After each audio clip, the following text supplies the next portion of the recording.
Зовут меня Игнатова Ярослава Игоревна. Я являюсь консультантом, учителем логопедом, консультантом консультационного центра Коми Республиканского института развития образования и переподготовки кадров, а также являюсь учителем логопедом детского сада номер 61 города Сыктывкара.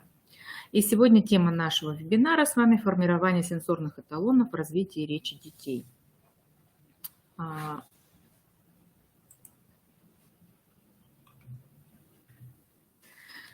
Так, что же такое сенсорное развитие в общем? Давайте рассмотрим этот вопрос.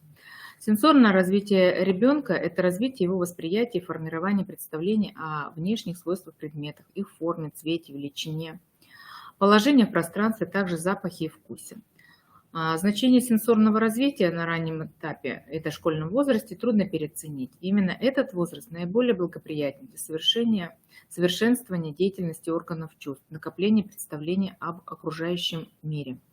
Сенсорное развитие, с одной стороны, составляет фундамент общего умственного развития, с другой стороны, имеет самостоятельное значение, так как полноценное восприятие необходимое для успешного обучения ребенка в детском саду и школе, и также для многих видов труда. В детском саду ребенок обучается рисованию, лепке, конструированию, знакомится с явлениями природы, начинает осваивать грамоты.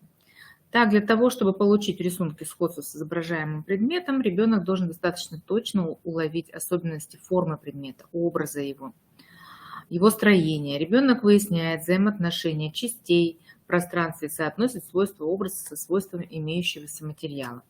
Формирование элементарных математических представлений также предполагает знакомство с геометрическими формами, их разновидностями, сравнение объектов по величине. Ребенок в жизни сталкивается с многообразием форм, красок и других свойств предметов, в частности игрушек и предметов домашнего обихода. Знакомится он и с произведениями искусства, музыкой, живописью, скульптурой. И, конечно, каждый ребенок, даже без целенаправленного воспитания, так или иначе воспринимает все это. Но если усвоение происходит стихийно, без разумного педагогического руководства взрослого, оно нередко оказывается поверхностным, неполноценным. Здесь-то и приходит на помощь сенсорное воспитание, последовательно, планомерное ознакомление ребенка с сенсорной культурой человечества.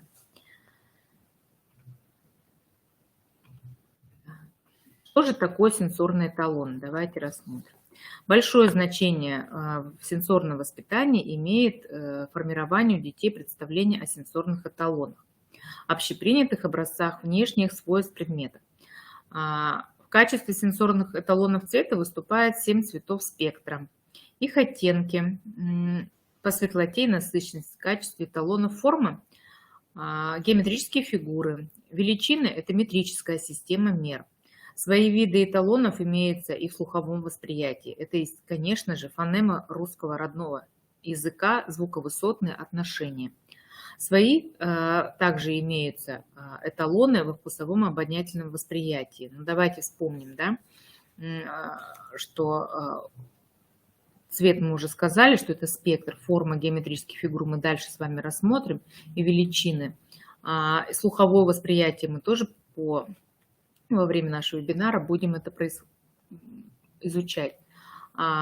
Вкусовые, ну, естественно, каждый ребенок уже учится понимать, где у нас сладко, где горько, где кисло, где соленое. Это тоже является как таковыми эталонами.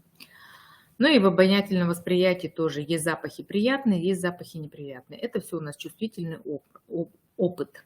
Ребенок накапливает. Итак,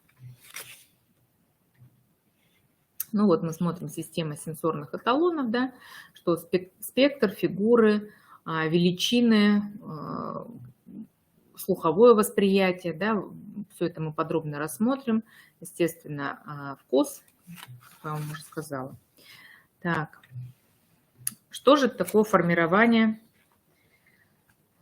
Так, немножко назад.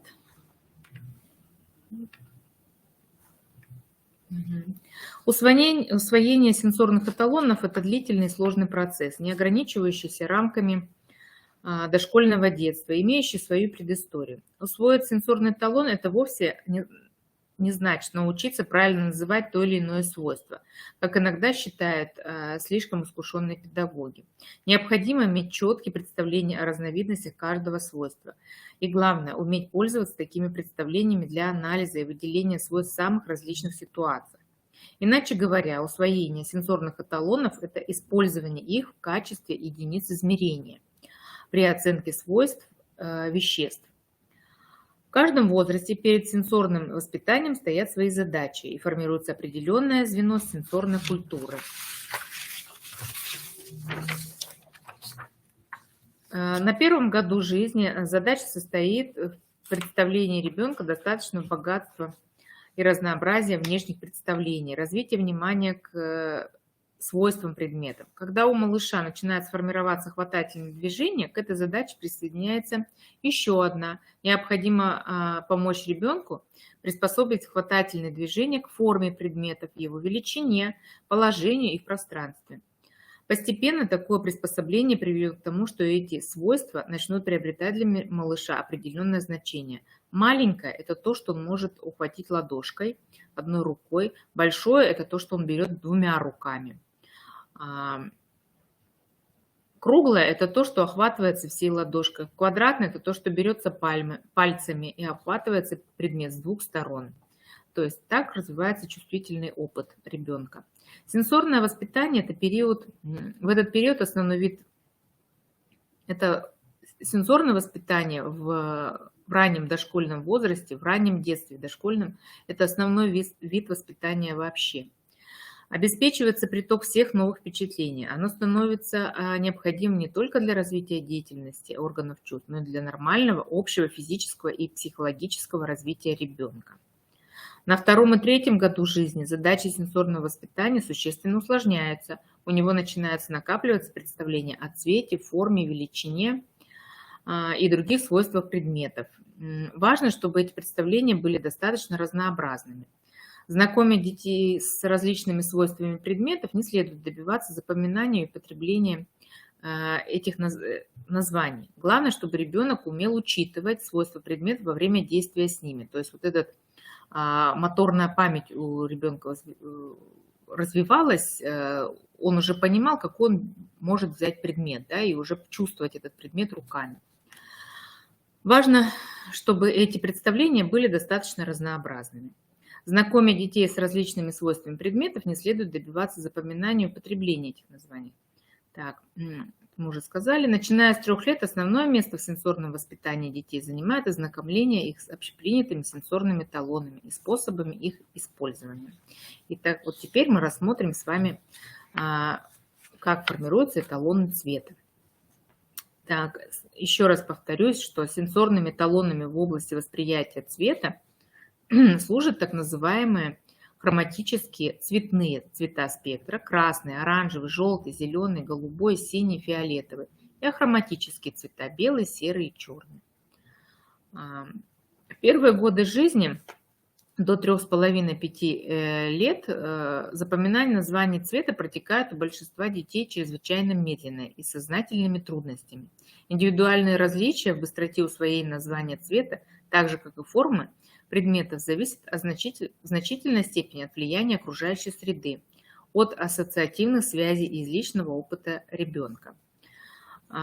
Усвоение названий сенсорных свойств предметов существенно ускоряется, если вместо общепринятых слов, обозначающих эти свойства, применяется их опредмечивание наименование. Но человечество широко использует их, и о чем свидетельствует, например, в названии цветовых тонов, таких как морковный, лимонный, розовый, апельсиновый, абрикосовый, сиреневый, вишневый. Вы знаете, я даже могу из личного опыта сказать, что дети, когда рисуют, например, не знают название цвет бежевый.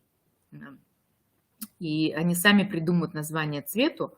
И вот так в нашей группе один ребенок называет бежевый цвет кожаным цветом, потому что бежевым цветом он раскрашивает человечков. Вот. И он не может запомнить название цвета, и он отпредмечивает. И, получается, придумал новое название – кожаный цвет. Вот. И мы уже понимаем, что он хочет бежевый цвет. Также дети, назвав какой-либо из цветов, часто не связывают это название с конкретным цветом. Ребенок, самостоятельно произнеся слово «красный», может указать на зеленый или на какой-либо другой цвет. Нередко дети словом «красный» подменяют слово «цвет». То есть различные цветы, у него может быть все красное. Устойчивой связи между словами, названиями цвета и конкретным цветом еще не образовалось в раннем детстве. Полное слияние слов названий цвета с конкретным содержанием у детей происходит только к 5 годам. Ну, конечно, бывают и разные уровни. Бывают, дети очень рано запоминают цвета, бывают дети даже к 5 годам. Но мы с вами это рассмотрим позже, все эти нарушения, связанные с сенсорным воспитанием. Так, следующее у нас идет формирование эталонов формы. В области формы эталонами служат геометрические фигуры. Система форм рассматривается геометрией. Чрезвычайно сложна, ее усвоение выходит за рамки сенсорного воспитания, являясь составной частью умственного развития ребенка и овладения математическими представлениями. По возрастным нормам ребенок к 3 годам должен выделить следующие объемные фигуры: шар, куб, прямоугольную, треугольную призмы, плоскостные формы. Это круг, квадрат, треугольник. Это к 3 годам. Задача развития детского восприятия предполагает лишь необходимость ознакомления с несколькими геометрическими фигурами, отражающими в обобщенном виде наиболее характерные формы реальных предметов, и формирование представлений об их основных разновидностях. Фигурами, с которыми должны знакомиться дети, являются квадрат, прямоугольник, круг, овал, треугольник и многоугольник. Важное значение имеет вопрос о целесообразности обучения детей использованию в качестве эталонов плоскостных и объемных геометрических фигур. Плоскостные фигуры являются более обобщенными по сравнению с объемными. Они отражают наиболее существенную для восприятия форму предмета, его контур и могут быть использованы в качестве образцов при восприятии формы и объемных и плоскостных предметов. Так, круг выражает особенности формы мяча или тарелки. Это дает основание использовать в процессе сенсорного воспитания в качестве эталонов формы именно плоскостные фигуры. Введение же наряду с ними объемных фигур шара, куба, призмы может вызвать лишь дополнительные трудности. И, конечно, объемные фигуры мы изучаем в более старшем дошкольном возрасте. Дальше у нас идет формирование эталонов формы. Особый характер носит... Так.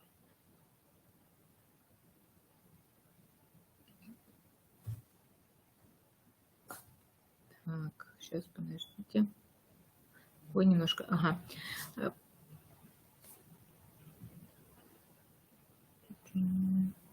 Тут немножко сбилась, прошу прощения, не исправила, да. Особый характер носит эталоны величины. Поскольку величина – относительное свойство, ее точное определение производится при помощи условных мер. Отличие этих мер от геометрических форм состоит именно в их условности. Система мер сознательно устанавливается людьми, причем за основу может быть принята, в принципе, любая произвольная единица, в то время как геометрические фигуры являются отвлечением от формы реальных предметов. По возрастным нормам ребенок к 3 годам должен различать и называть 3 размера: большой, маленький и средний. Ну, естественно, методом исключения. Определение величины предметов происходит обычно на основании установления места, занимаемого ими в ряду однородных предметов. Таким образом, в качестве эталонов величины выступает представление об отношениях по величине между предметами, обозначаемые словами, указывающего на место предмета в ряду других: большой, маленький, самый большой, самый маленький и так далее. Усложнение представления об отношениях предметов по величине заключается в постепенном переходе от освоения отношений между 2-3 предметами к освоению отношений многих предметов, образующих ряд убывающих или возрастающих величин. Сенсорное воспитание тесно переплетается здесь с развитием мышления ребенка. Но специальные исследования показали, что эта задача вполне посильна для дошкольника. Так, общим моментом для всех видов эталонов является то, что сначала дети должны знакомиться с основными образцами, а позднее с их разновидностями. Важно, чтобы ознакомление с эталонами происходило не путем их показа и названия, а включало действия детей, направленные на сопоставление разных эталонов между собой.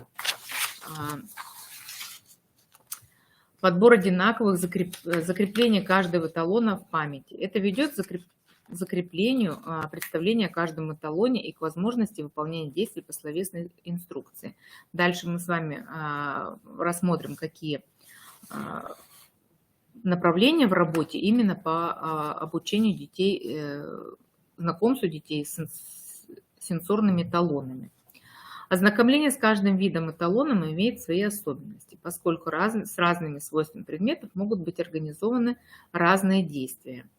При ознакомлении с цветами спектра и особенно с их оттенками большое значение имеет самостоятельное получение их детьми, например, получение все более бледных оттенков при разведении красок.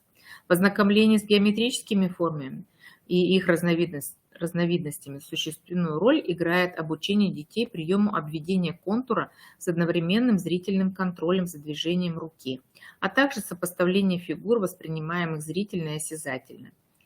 Ознакомление с величиной включает выстраивание предметов в ряду убывающей или нарастающей величины. При этом сначала ребенок ориентируется на общую форму образа, а потом начинает осознавать отношения между элементами. Каждый элемент больше или меньше предыдущего.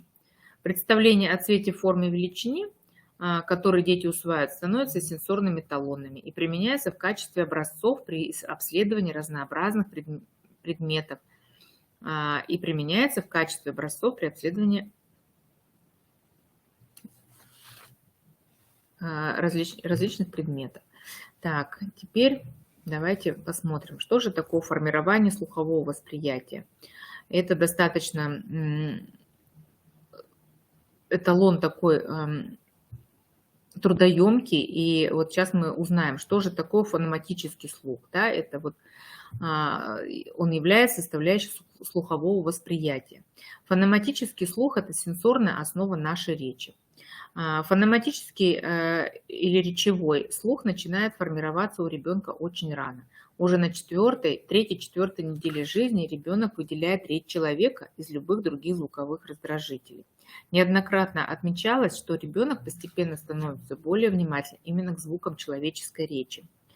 В восприятии речи взрослого человека ребенок проходит как бы несколько этапов. Вначале он реагирует на интонацию обращенной к нему речи, затем особую значимость приобретает для него ритм. И только после этого, уже в конце первого года жизни, ребенок начинает различать слова по их звуковому составу. И одновременно с слуховым восприятием развивается и речь.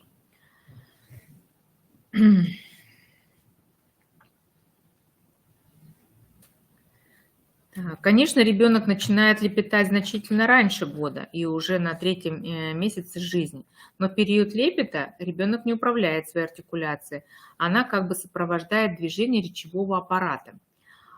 Именно поэтому младенец часто произносит такие трудно артикулируемые звуки, как ш, ж, р, л, в то время как ребенок 2-го года жизни как бы разучивается произносить эти звуки, забывает их произношение. Объясняется это тем же, что когда артикуляция ребенка становится произвольной, то есть когда он сам пытается правильно произнести звук. Это дается ему не сразу и часто с трудом. Исследования советских психологов показали, что к 2 годам различаются все звуки родного языка. Иначе говоря, к 2 годам фонематический слух ребенка оказывается сформированным. Правда, речь ребенка этого возраста еще очень далека от совершенства, но это объясняется сложностью артикуляции некоторых звуков русского языка. Характерно, что дети всегда слышат неправильности в речи других людей и, естественно, в собственной речи. Ребенок к началу дошкольного возраста обладает готовым на первый взгляд зрительным восприятием. То есть ребенок прекрасно видит окружающий мир. Тем не менее, мы говорим о необходимости воспитания зрительного восприятия. Точно так же, несмотря на то, что ребенок, дошкольник, правильно слышит человеческую речь и часто правильно говорит, можно и нужно ставить вопрос о воспитании фонематического слуха и восприятия у детей дошкольного возраста. Важно, чтобы дети не просто слышали, а научились слышать, вслушиваться в звуках, уметь анализировать, синтезировать эти звуки, речевые звуки, из которых состоит наша речь. Одним из принципов сенсорного воспитания – это активность детского восприятия. В зрительном воспитании эта активность проявляется в особом акте обследования предметов. Активность фонематического восприятия заключается в одновременном произнесении слова. Четко произнося слово, обследуем его, как бы рассматриваем все звуки, из которых состоит слово. И позже мы с вами рассмотрим, я вам расскажу, как мы работаем с детками для того, чтобы дети умели различать звуки, дифференцировать их, разбирать слово по звуковому звучанию, и снова собирать это слово, да, синтез и анализ, и для того, чтобы у ребенка не было в последующем проблем в школе, потому что хороший фонематический слух, правильно развитый фонематический слух дает положительные результаты в школьном обучении. И письменная речь тогда ребенка будет грамотной, и уже проблем родителям, наверное, таких не будет. Поэтому работа над фонематическим слухом, она достаточно сложная, скрупулезная. И мы попозже немножко с вами об этом поговорим.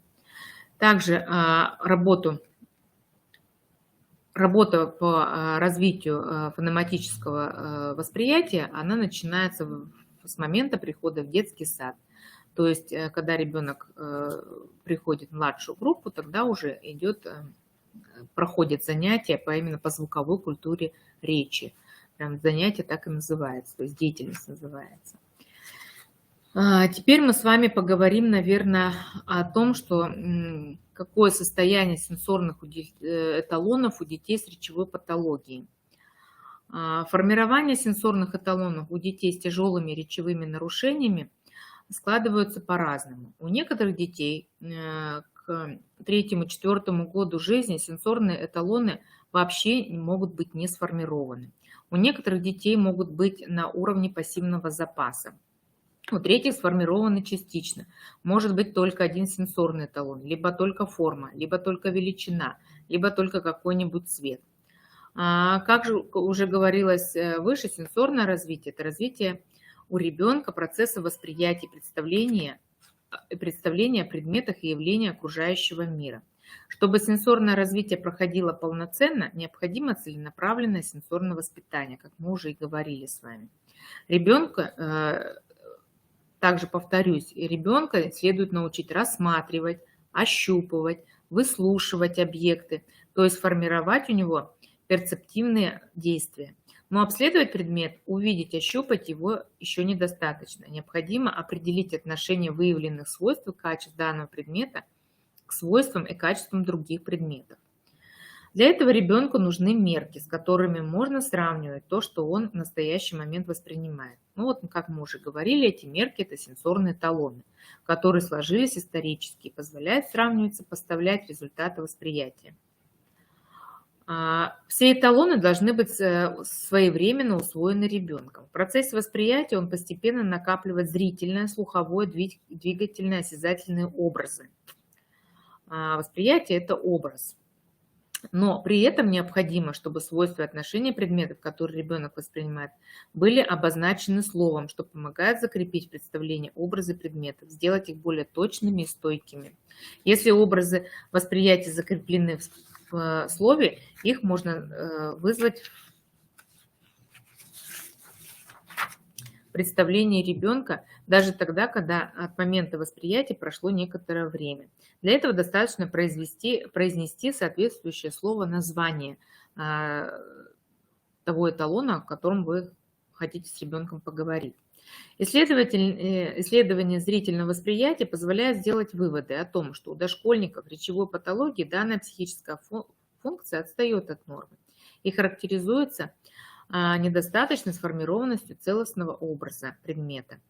Исследования показывают, что простое зрительное узнавание реальных объектов и их изображений не отличается у этих детей от нормы.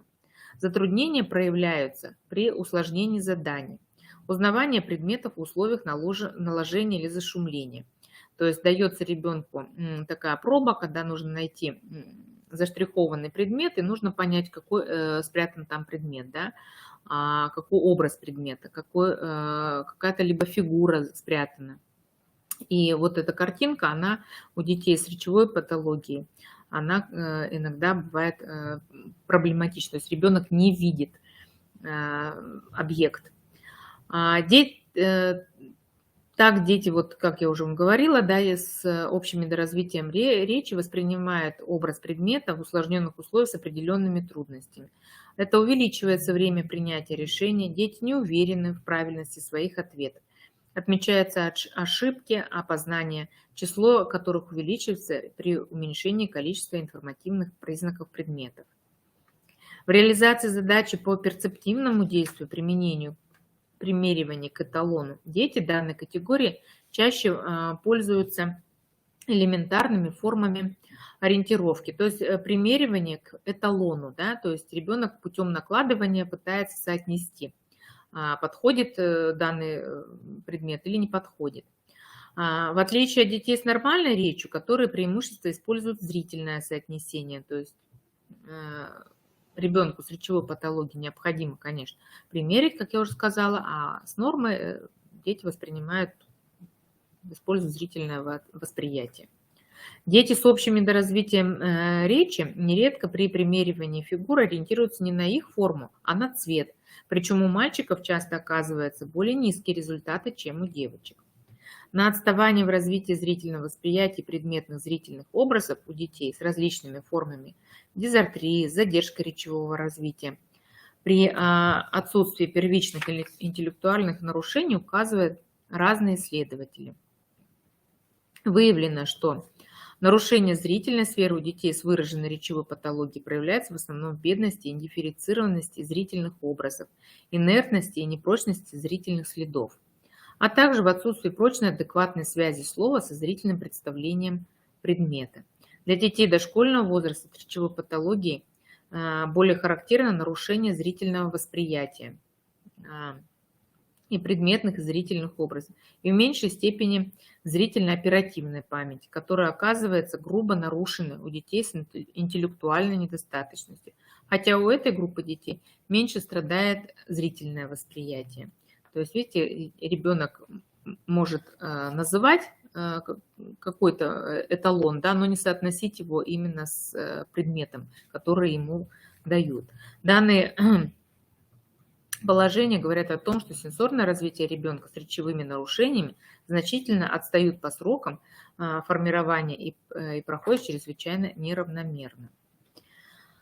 И сейчас я хочу с вами поговорить о роли памяти в становлении сенсорных эталонов. Что же нам мешает и что же нам помогает. Память – это одна из важнейших характеристик психической жизни личности, обеспечивающая ее единство и целостность. Ее роль нельзя свести к запечатлению прошлого опыта. Индивидуальные различия памяти проявляются в особенностях ее процессов. То есть в том, как осуществляется запоминание и воспроизведение у разных людей, и в том, что именно запоминается. Эти признаки с разных сторон характеризуют продуктивность памяти каждого человека. Индивидуальными являются скорость, точность, прочность запоминания и готовность к воспроизведению. Эти характеристики также связаны с особенностями типа высшей нервной деятельности, силой и подвижностью процесса возбуждения и торможения. Исследованиями памяти детей с общим недоразвитием речи занимались многие ученые. И выяснилось, что объем зрительной памяти таких детей практически не отличается от детей с нормой. Исключение касается возможности продуктивного запоминания, серии геометрических фигур детьми с дисартрией, Низкие результаты в данных пробах связаны с выраженным нарушением восприятия формы, слабостью пространственных представлений. В объеме слуховой памяти существует большая вариабельность. В целом наблюдается ее некоторое общее снижение. При этом уровень слуховой памяти находится в прямой зависимости от уровня речевого развития. Например, у детей с задержкой нет речевого развития, нет выраженных различий в объемах слуховой и зрительной памяти. При исследовании преднамеренного запоминания у детей с тяжелыми нарушениями речи были выявлены некоторые особенности. Они медленнее ориентируются в условиях задачи, их результаты ниже по сравнению с нормой. То есть они могут быть нормой, но они более замедленные. Дети с моторной алалией после первого предъявления на слух точно воспроизводят лишь незначительное количество слов. При этом они могут повторять одно и слово несколько раз или называть новые слова. То есть, когда ребенку предлагается цепочка слов, например, состоит хотя бы из 3 слов, то ребенок может запомнить либо первое слово, либо последнее может запомнить слово. То есть всю цепочку произвести не может. Либо придумает по аналогии свое какое-то слово, как я уже вам сказала. Словесные и новые слова парамнезии отражают специфическую для данной категории детей неустойчивость речемыслительной системы. И у детей с дисартрией парамнезии не наблюдаются. Допущенные при воспроизведении ошибки дети с речевыми нарушениями обычно не замечают и не исправляют. Отсроченное воспроизведение оказывается одинаково низким у всех категорий детей. Так, через 10 минут они воспроизводят 5 слов, на следующий день 1 или 3 слова. Для детей с моторной алалией особенно сложно воспроизведение середины серии из 10 слов. То есть до 5 слов ребенок может повторить, вспомнить, а уже более 5 ребенок затрудняется. Структура расстройств памяти зависит от типа доминантности. Нарушение объема памяти связано с дисфункцией левого полушария головного мозга, а трудности воспроизведения порядка предъявляемого материала с дисфункцией правого полушария мозга. Дети часто забывают сложные инструкции, опускают некоторые элементы, меняют последовательность действий. Как правило, они не используют речевое общение с целью уточнения инструкции. Это связано и с особенностями внимания, однако при существующих трудностях у детей с речевыми нарушениями остаются относительно сохранными возможности смыслового логического запоминания. То есть ребенку, почему мы говорим вот инструкции, да, когда я с родителями разговариваю, говорю, во-первых, чтобы ребенок понимал, что вы от него хотите, дробите свою инструкцию. Потому что если, например, то, что вы хотите ребенку, чтобы он сделал, да, необходимо ему прям детализированно говорить, взять это, принести то, положить туда, и все это надо дробить, для того, чтобы ребенок с речевой патологией все это воспринимал правильно и выполнил вашу инструкцию действительно так, как вы ее хотите. Таким образом, у детей данной категории наблюдают следующие особенности памяти, у детей именно с речевыми нарушениями. Объем зрительной памяти практически соответствует норме, но исключением запоминания геометрических фигур. Общее снижение слуховой памяти, низкий уровень отсроченного воспроизведения, низкий уровень продуктивности запоминания, относительная сохранность смыслового логического запоминания. То есть отсроченное воспроизведение ребенок через какое-то время уже не может воспроизвести то, что было представлено ему ранее. Ну и продуктивность, то есть она низкая бывает, что также ребенок не соотносит, может не соотнести и цвета, и формы, как мы уже сказали, или величины. То есть усваивает только, предположим, один может усвоить элемент, и в соотнесении уже не может. Он проявляет сложность, продуктивность низкая. Таким образом, анализируя вышесказанное, мы видим, что на основе развития памяти формируется и эталон. На основании изложенного можно сказать, что формирование сенсорных эталонов у детей с тяжелыми нарушениями речи затруднено в зависимости от степени речевого нарушения и состояния психических функций. Ну и сейчас мы, наверное, с вами рассмотрим, какие основные направления в работе можно использовать для того, чтобы формировать сенсорные эталоны, для того, чтобы ребенок развивался, шло правильно психическое развитие ребенка, так как это все-таки у нас психические функции, и также развивалось его фонематическое, то есть слуховое восприятие. Итак, формирование практических способов ориентировки. То есть учим ребенка искать, то есть поисковая функция, результативная проба, практическое промеривание, умение прослеживать за движением, пользоваться указателями и соотносящими жестами в ходе предметных и орудийных действий при сравнении объектов, а также формирование систем взор-рука. То есть ребенок должен для того, чтобы научиться ориентироваться, да, выполнять пробы и задействовать различные анализаторы. Да. В данном случае, если что-то мы хотим ощупать, мы пользуемся руками, как уже выше говорила, цвет, глаза и ищем цветовые ориентиры. Важно формировать зрительно-тактильное восприятие, когда ребенок узнает геометрические формы или величину предмета первоначально на ощупь, а потом только их рассматривает. Либо мы сначала изучаем с ребенком предмет, мы его прощупываем, потом мы можем его спрятать, снова найти этот предмет, ощупав, как игра «Волшебный мешочек», многие это знают, такая классическая игра, чтобы ребенок именно чувственным опытом понимал предмет, который он исследует. Формирование восприятия цвета. Для формирования у детей представления о цвете полезны специальные занятия. Аппликация, рисованием, лепкой, развитием восприятия цвета имеет важное значение в эстетическом воспитании ребенка. Работа по развитию представления о цвете проводится поэтапно. На первом этапе ребенка учат сличению цветов, дается инструкция, дай такой же по цвету, кубик или кружочек, да. Еще мы не берем все цвета сразу. Предположим, если у ребенка есть затруднения в различении цветов, то мы начинаем изучать сначала один цвет. Предположим, мы берем сначала желтый, изучаем, он такой яркий. Но, как в начале вебинара я вам говорила, что мы можем оречевлять это в раннем детстве, да, не оречевлять, а предмечивать цвета. Например, желтый – это солнышко, да,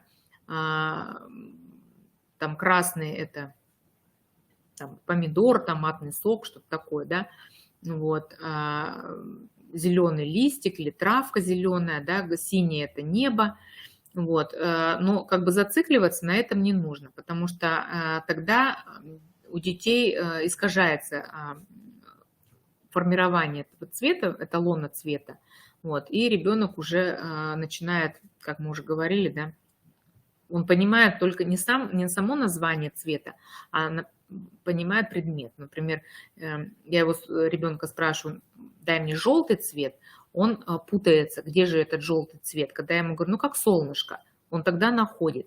Поэтому, как можно, когда мы научились сопоставлять, что солнышко, желтый цвет – это солнышко, то потом солнышко мы должны все-таки убрать и выделять именно сам желтый цвет. И работаем желтым, учим желтый цвет. И вот как раз здесь идет работа, помимо того, что ребенок учит сам наименование цвета, мы учим его примеривать этот цвет предметом, да, то есть помимо того, что у нас к форме мы его примеряем, да, покажи желтый кружок, покажи желтый там треугольник, желтый квадратик, да, то есть мы берем два эталона в данной ситуации, то затем мы примеряем другим предметом, и уже тут формируется грамматическая основа речи ребенка. То есть, например, покажи, где желтый цветок, да, то есть и мы согласуем прилагательное и предмет, да, существительное, и проговариваем желтый цветок, желтая груша, желтое солнце, да, и вот как бы тут и эталон формируется, и плюс грамматически, как я уже сказала, основа речи. На втором этапе вот мы уже выполняем задание по словесной инструкции, да, уже вот не соотнеси, а покажи уже, да, как я уже сказала. Вот. И на третьем этапе ребенок сам уже называет тот или иной цвет и уже может согласовать не только с формами, но и с предметами, да, согласовать слова.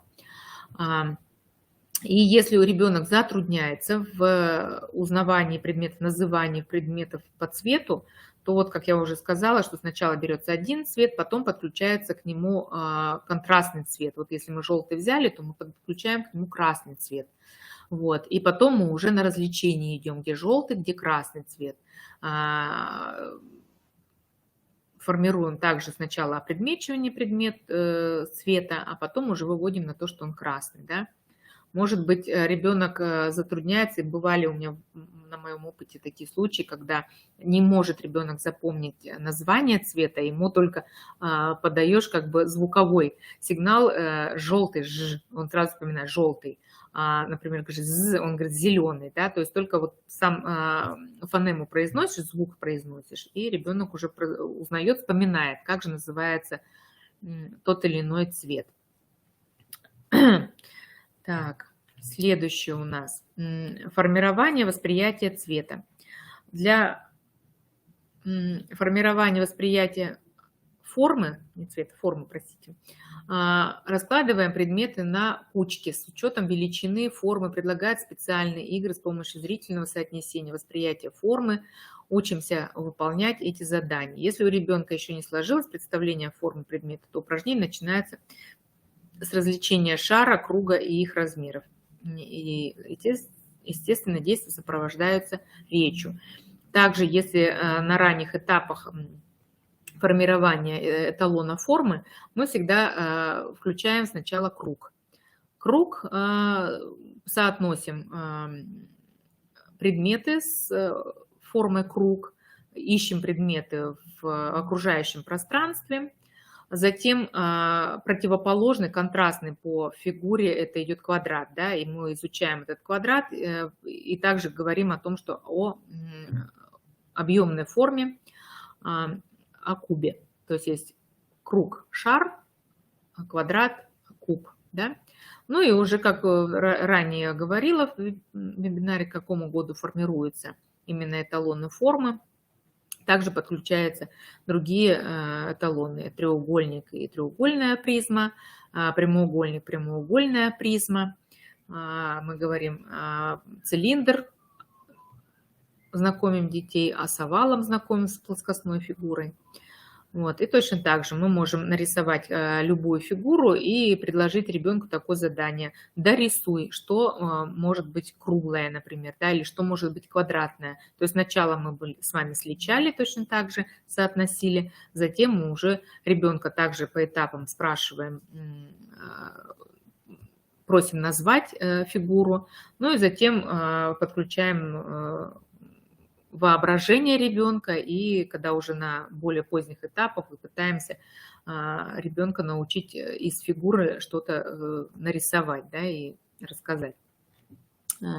Формирование восприятия величины – это различие и раскрепление понятий большой, маленький, проводится на различных играх. Упражнения на конструктивную деятельность, постройки из башен, из кубиков, игры со сборными игрушками. В этих играх не только формируется представление о величине предметов, но и развивается манипулятивная деятельность рук, воспитывается последовательность действий, развивается пространственное представление.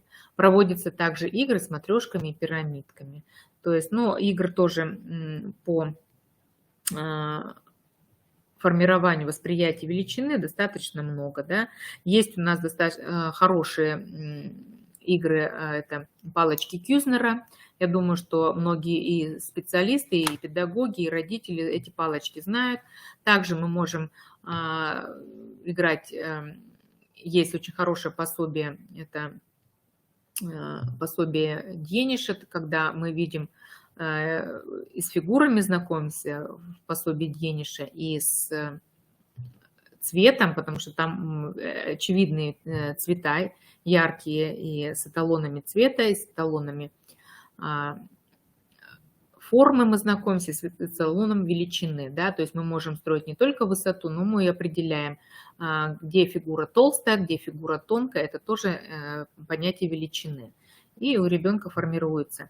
Затем, когда мы изучили вот, эталоны, вот именно формы, цвета, величины, мы, естественно, включаем все это в речь. И точно так же все оречевляем. Соотносим и строим грамматическую, формируем грамматическую основу речи. Так. Ну и основные направления в работе по формированию слухового восприятия. Естественно, что же такое слуховое восприятие, мы уже с вами проговорили, да, и задачи слухового восприятия формировать у ребенка умение вслушиваться, узнавать знакомые звуки, голоса, различать шумы, звуки, голоса по громкости, высоте, звонкости, протяженности, развивать фонематический слух.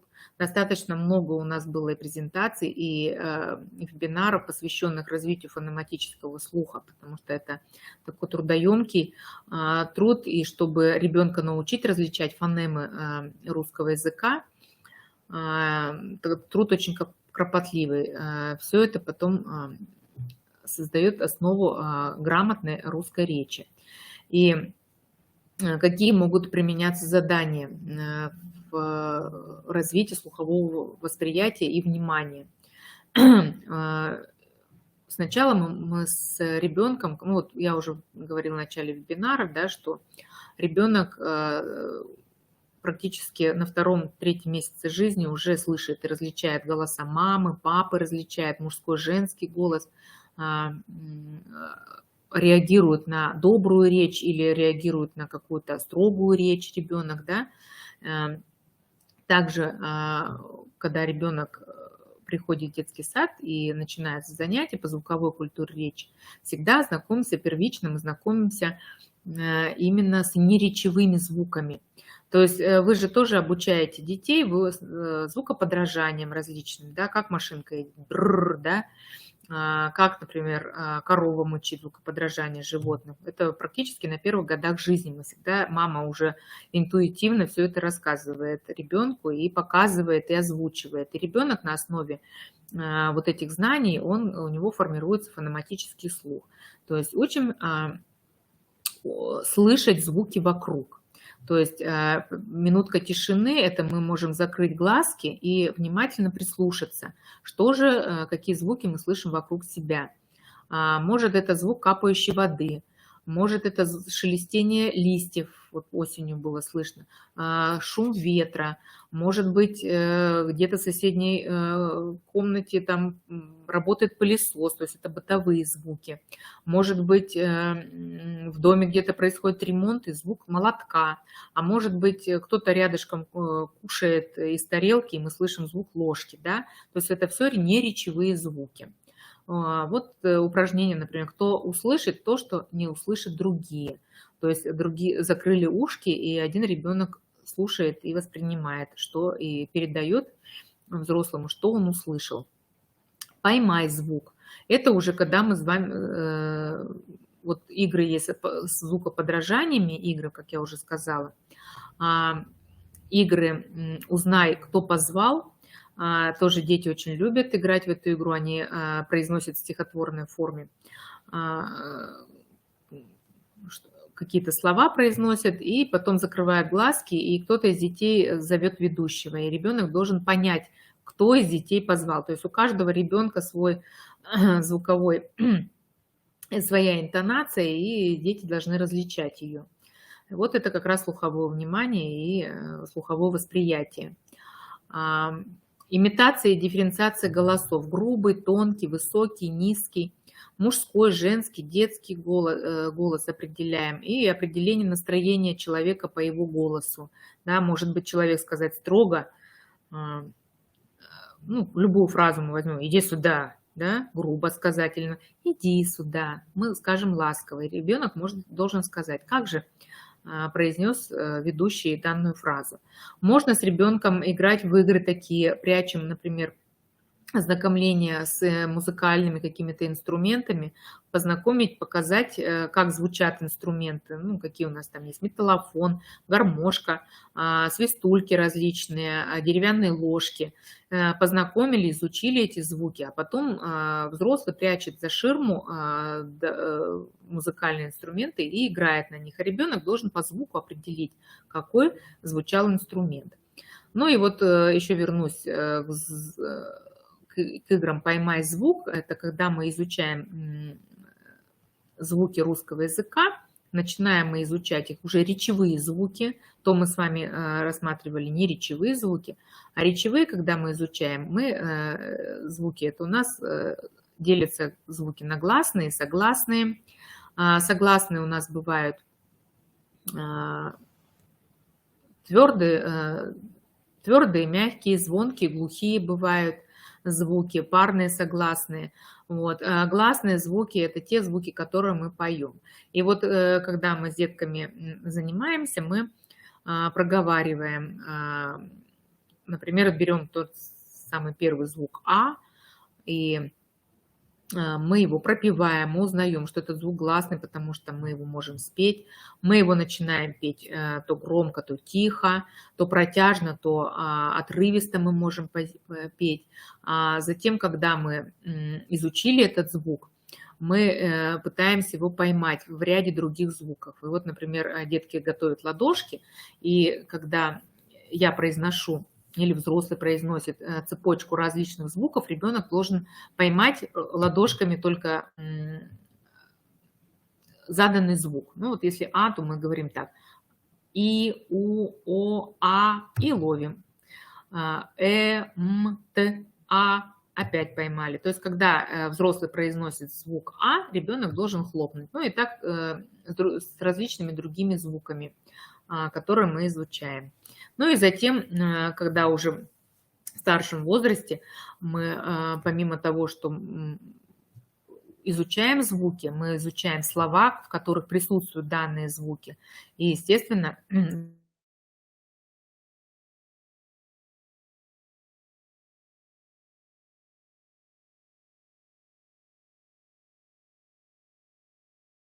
наглядно, со схемой, и дети определяют, есть ли звук в данном слове или нет. Либо есть такое задание: определи первый звук в слове. И дается слово, например, аист. Да, то есть, но при этом взрослый должен четко произносить и четко давать инструкцию. И ребенок определяет, что в слове аист первый звук а. Или, например, слово майка. Да? Ребенок определяет, что первый звук м. Не ма, а м, один звук. Вот так мы изучаем именно звуковые, учимся различать звуки и развиваем слуховое восприятие, внимание и память слуховую. Я думаю, что мы и дальше продолжим изучать эту тему. Достаточно она трудоемкая, потому что, как я уже говорила, что именно развитие слухового, всех сенсорных эталонов – это психические функции развития ребенка, и они, естественно, нужны в дальнейшем развитии. И в школе, конечно, все это основа изучения сенсорных эталонов, она дает положительные результаты. И, естественно, развитие слухового внимания и восприятия. Я благодарю вас за внимание. Очень приятно, что вы присутствовали на нашем вебинаре. Я думаю, что если кто не смог поучаствовать в нашем вебинаре, то можно его просмотреть на канале YouTube. Если у вас возникают вопросы по каким-то проблемам в речевом развитии ребенка, вашего ребенка, то вы, естественно, можете обратиться к нам в консультационный центр, записаться на консультацию, заполнить форму в разделе «Запись на консультацию», либо позвонить в консультационный центр по телефону 82 12 301 247 или 8 912 191 50 03. Специалисты консультационного центра вашу проблему примут и свяжутся с специалистами. Очень приятно было, что вы меня выслушали. И если у вас есть какие-то вопросы, я готова на них ответить.